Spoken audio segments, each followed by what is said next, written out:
All right. Hey everyone, Tyler Bartosh here with Unscripted Expert Insights.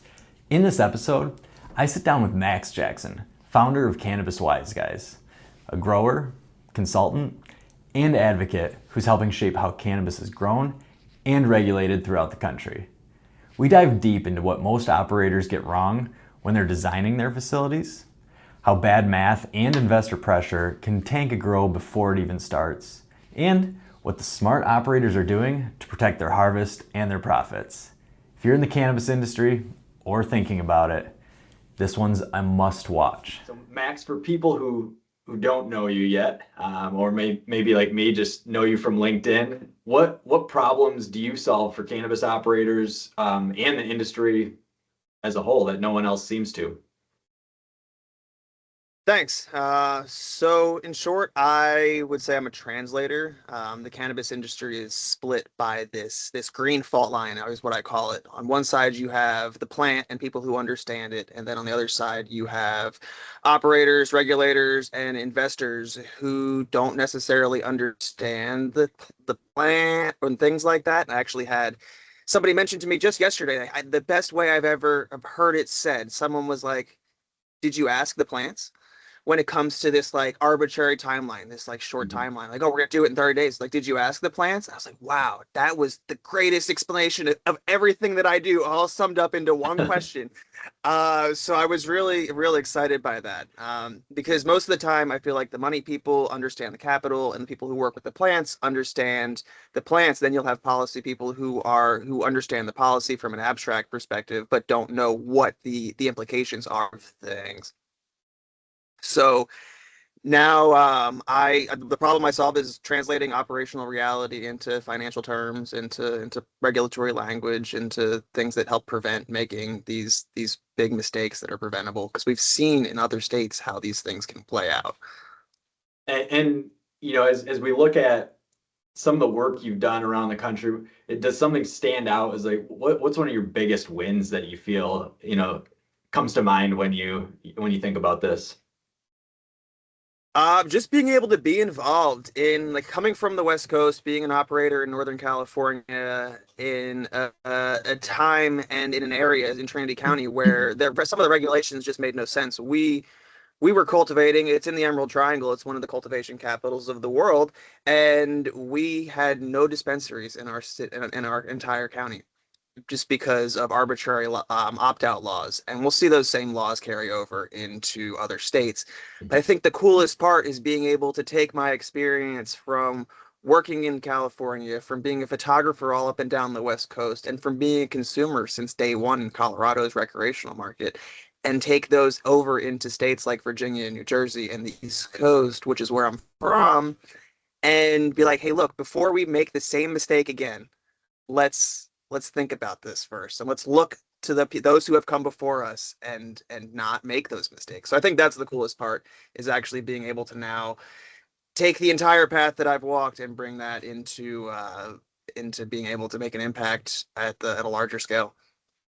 Well, that I like hearing this, and you already shared you've got this multifaceted approach to facilities, whether it's the design or the legislation piece. When you're looking at like the facility design or operations, what's one thing that keeps showing up as a silent killer for profitability for grows? So to me, the number one silent killer operationally is going to be not sizing your post-harvest space correctly, which is actually the thing that we connected on originally, Yeah. which is I walked into this facility a couple weeks ago, and the first thing I see on the wall, big blueprints, walk straight over to it. I looked at their dry rooms. It's the first thing I checked for. They had 5 dry rooms, and I'm like, okay, how many flower rooms do you have? 10. So they had 5 dry rooms to 10 flower rooms, and that is amazing, because so many times I will see bottlenecks in your harvest workflow. If you have 7 flower rooms and you have 3 dry rooms and you think you're going to be able to harvest every single day, if the plants are in the dry room for 14 days plus cleaning, and if you have to do other work in the dry room as well, so they're in there for maybe 21 days, that space is blocked off. And if you think you're going to harvest every 14 days, you're gonna have a problem. So you're either pulling plants out of the dry room too soon, or you're letting plants run too long, and somewhere your timeline is off. And that is gonna be a baked in mistake that a lot of the times you can't really do anything about. Right. And so there really is no path out other than expanding the facility or rebuilding, remodeling it, right? Yeah, it's definitely it's you can try and work some things, but yeah, you'd really would have to remodel and try and plan in a new dry room that can actually fit the workflows you're thinking. And it's so this is what pains me the most is I still see facilities built this way or people who just don't realize that they need a dry room at all. And it's just this is a completely unforced error because there's so much information out there about this that it blows my mind every time I still see it. Well, and it's, the key is trying to get ahead of that and finding people, maybe before they've already committed all these funds or work towards it. So many people are bootstrapping their own grows as well. Is there a simple rule of thumb for matching, flower rooms to dry rooms so somebody doesn't sabotage their own harvest schedule? Yeah. So the simplest rule of thumb would be that your dry room must be able to hold your largest possible harvest from the biggest flower room. If you plan for what your average harvests are going to be, or if and then you crush it, you're hitting your better yields than you have before, but now your dry room can't handle it. So now you see that you're crushing it in this realm, and you know that you don't have enough room for these plants. So the simplest rule of thumb would just be to figure out how many days your harvest cycle is going to be, how many days you're planning on drying the plants for, whether that's 14 plus cleaning. In California, we had to also do the bucking down and the post-harvest work in that same space. So our dry room was blocked off for 21 days. So if your harvest is any less than on that 22nd day, you're going to have a problem. So really just figuring out, like zooming out all the way, zoom out to your year and figure out, okay, how many harvests can I do in a year based on these dry rooms or based on the flower rooms that I want to have? How many dry rooms do I need to hit these actual targets? And that you're also going to know exactly what your calendar looks like for the entire year. You'll know that on Tuesday, October 40th is the day that we harvest.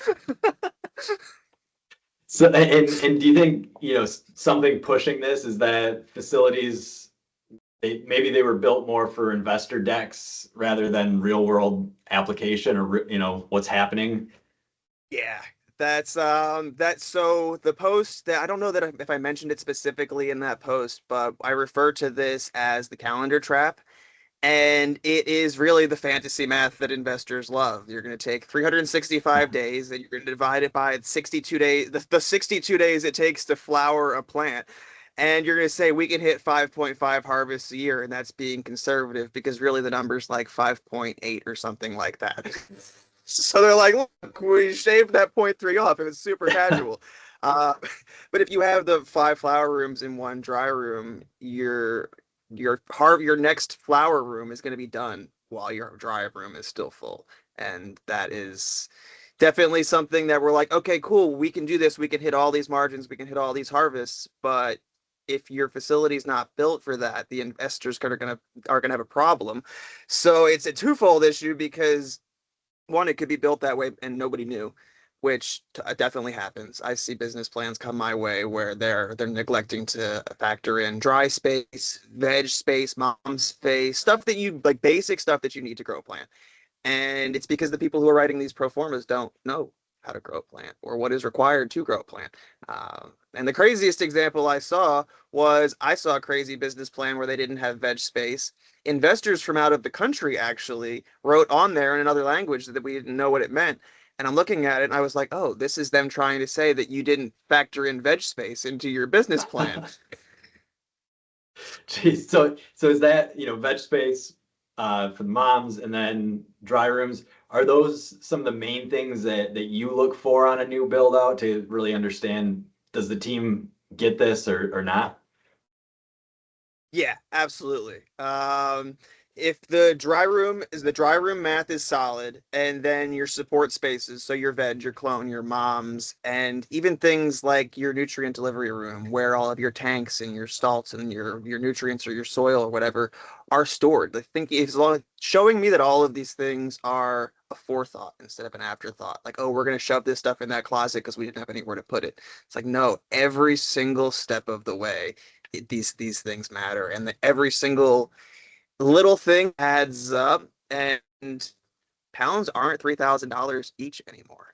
Yeah. It's you can't have all of these operational bottlenecks built in because they just chip off your profit revenue, your profit. Yeah, they just chip off your profit margin Mhm. little by little. And if you have that happening at every step of the way, by the time you get there, and by the time pounds are lower than $1,000 each, you may have a facility that you built that is not viable.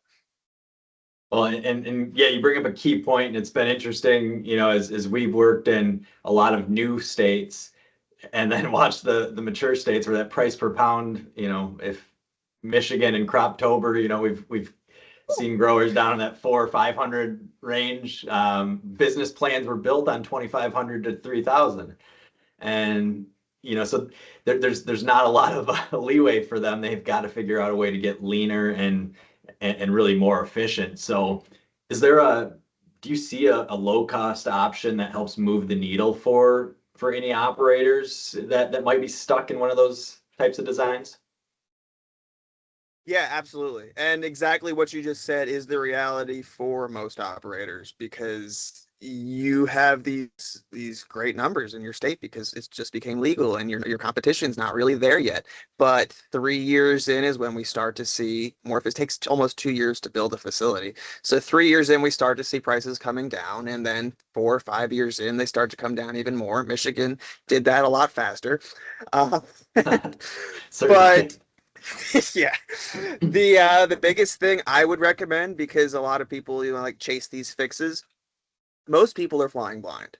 So if you can get some data into your facility and start understanding why things are happening instead of just your observations. Oh, this is happening over there, but we don't know why this is happening over there. You can get sensors in there for like environmental sensors. Maybe you just Mhm. have one that's not always calibrated. Maybe let's put in three in the room or four in the room.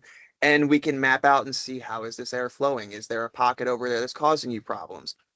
I also am a huge advocate for substrate sensors, because we can see, not only can we control the plants based on what we learn from what's going on in their root zones, we can also just make sure that they're just healthy from a baseline level, and that if something bad happens, like say an irrigation line is clogged or someone didn't water room 4 today, someone's going to get a ping on their phone, and you're going to find out before something bad happens that you have an issue. And the data really is, other than the cost of sensors, and a lot of people already have these sensors in their facilities and they're just not utilizing them to their fullest capacity. The data is your best game. It's free if you've already got it. Even looking at back at your harvest records, most states require that we have every plant is weighed, every metric. We weigh every plant through metric. So Mhm. I developed a system where we laid out our metric tags, instead of it being chaos, whatever. We just put them wherever they go. It was methodical. We would lay them out like in order on the benches, and then I could take that data and put it into a chart where we can see a heat map of the wet weights of our harvest. So we're taking this compliance burden that we all have to do, even though I would argue that it makes no sense. And I'm like, all right, how can we, at least, if we're going to take this data, let's use this data. And now we're like, okay, cool. The first 6 plants in each bed are drying back too much because of the airflow. So let's put another half a dripper in there. And you have other problems. Same thing on the sidewalls. So let's add a little bit more irrigation over there. And you can start to figure out what's happening. And then comparing that data, like, all of this stuff doesn't happen in a vacuum. If you're pulling down 4 or 5 harvests a year, you have it across 5 rooms, 6 rooms, Mhm. you have so much information to figure out what's going on, why is it going on. Let's run an experiment where we change one variable at a time instead of six, and try and understand what levers we can pull to work with what we have, because there are a lot of suboptimal facility designs, But Mhm. let me tell you, people have been doing this in garages and basements and tents and shipping containers buried in the woods for a lot longer than weed's been legal, and they figured Right. it out. Right. Well, and it's interesting because I think, the pros in the industry get it and know it and, speak your language.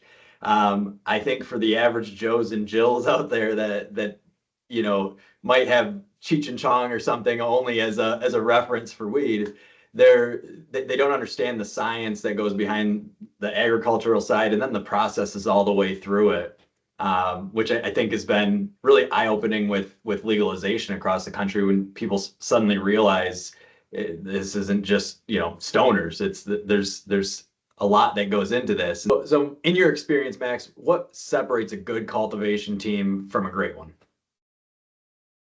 That is a really good question. It's an important question to ask. And a good team, I'd say they're just growing weed. They could be growing really good weed too. They're plant people who follow SOPs and they're reacting to problems as they come up. They are getting a good quality product out the door, but they may be scrambling around a little bit. They may be playing more firefighter than being able to continue to innovate. So, in my opinion, that a great team really understands the whole business. They are the translators themselves. They are able to say that we need these things because of a return that's going to happen down the line, and also be able to look at data and say, hey, these humidity spikes over here keep happening, and we start getting powdery mildew right around then. So it's like, oh, we can adjust this and we can add more airflow before it becomes an outbreak. And being able to really be a systems thinker and understand from the full zoomed out level, even at say you're just a cultivation tech and I say just a cultivation tech, like the people that are growing the plants are probably the hardest working, least paid people in the entire industry, which is super backwards and unfortunate, but that's kind of Yes. just how it works in agriculture. It is just a plant, and these people are the backbone of the industry and not necessarily treated as such. Mhm. But being able to take yourself all the way out from your position and look at the whole facility. How does what you're doing work within the facility? How does this choice that somebody made over here to change irrigation or something like that, how does that affect the bigger picture? And also, I would say being able to push back on a schedule and say, hey, this doesn't look right. This is like that calendar trap. This is not going to work because I know how plants work and maybe investment or ownership doesn't. And it's definitely tricky. But it's really like being fully involved in the entire business, I'd say. Well, and I think you said it there too, where we see so often just a disconnect between operations and maybe ownership of not understanding that process. So if operators understood just, one thing about protecting their harvest and their facility from preventable losses, I'm in the insurance business where there's some that are preventable and, others that are just flat out, accidents. That's why we're here. But what would that be? One thing that they could do to protect their harvester facility. The number one thing, and I see it happen quite often, is that automation gets pitched and implemented as this way to save on labor because labor is going to be your hardest and most expensive part of your project. But automation without monitoring is a recipe for disaster. Automation is a tool to empower labor to be able to do their jobs better and to focus more on the plants. But when you automate something like irrigation, for example, and this is a direct example from the facility that I ran.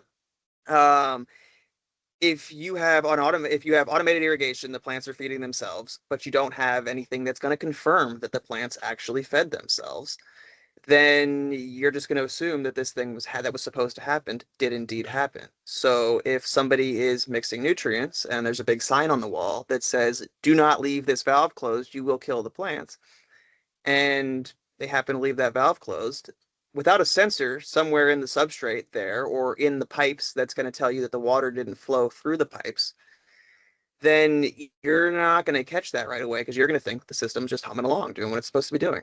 Mhm. So I actually was battling with the investors at this facility to get some substrate sensors because I knew that this problem existed. We were running extremely lean. They just implemented automation as a way to cut labor. So I'm like, we need sensors. We need, not only do we need data, we just need fire alarms to tell us if the plants are about to die. So I got vetoed on all of my purchase requests. So I went and bought some, put them in this greenhouse, and literally a couple days later, I get a ping on my phone, and they the plant is dry back too far. I'm like, why is that? That's weird. Let's go check it out. Walk in, valve closed. Had that gone throughout the entire like 100-degree Trinity County summer day, that row of plants would have been cooked.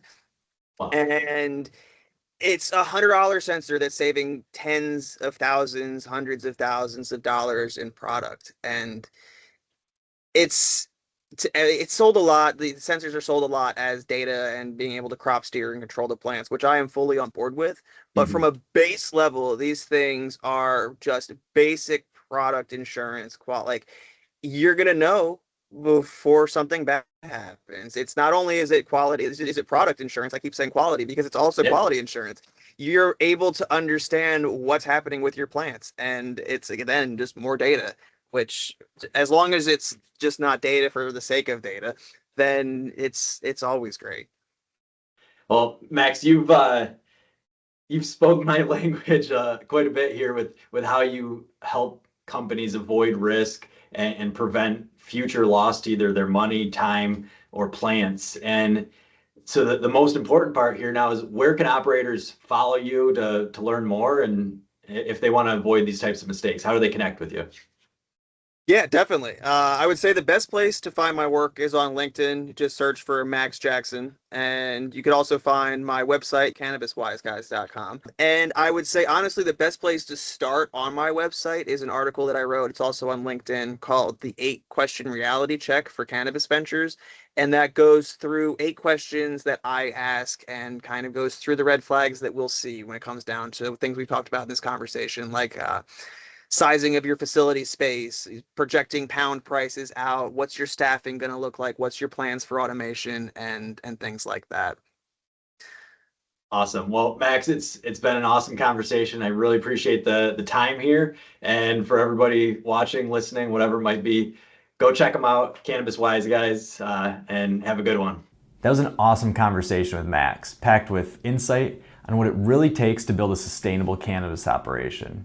If you're an operator, investor, or someone who just loves seeing the industry done right, make sure you follow Max Jackson and Cannabis Wise Guys.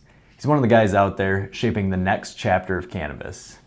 And don't forget to subscribe for more episodes of Unscripted Expert Insights with real people, real conversations, real value. See ya.